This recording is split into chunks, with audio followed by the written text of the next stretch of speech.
Vom face desetare în amol. Pentru asta, primul rând, trebuie să fie alimentat tancul de îngroșare în amol. Pentru a alimenta tancul, ne ducem la pompa de namol. În partea asta să deschidem robinetul. Am deschis robinet. Și cu acest conducte se duce la interior.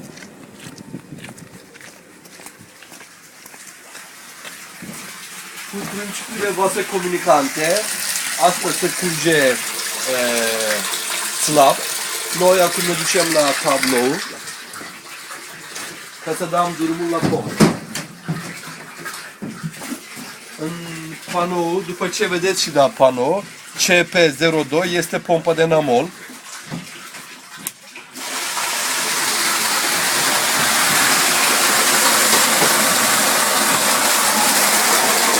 Așteptăm până când se umpla bazinul de îngroșare namol.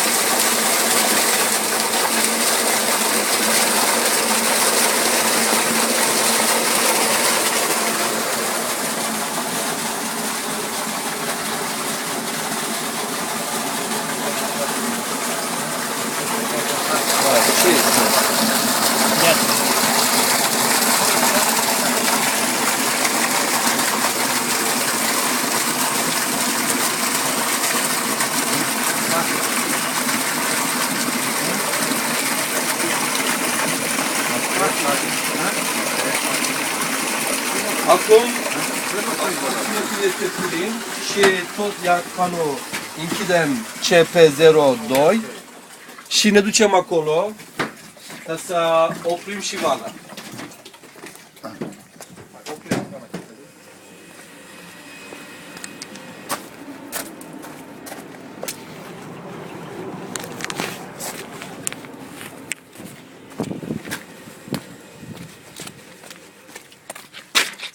Se-a oprit și vana ca să nu mai curge. Acum ne ducem la panoul nostru.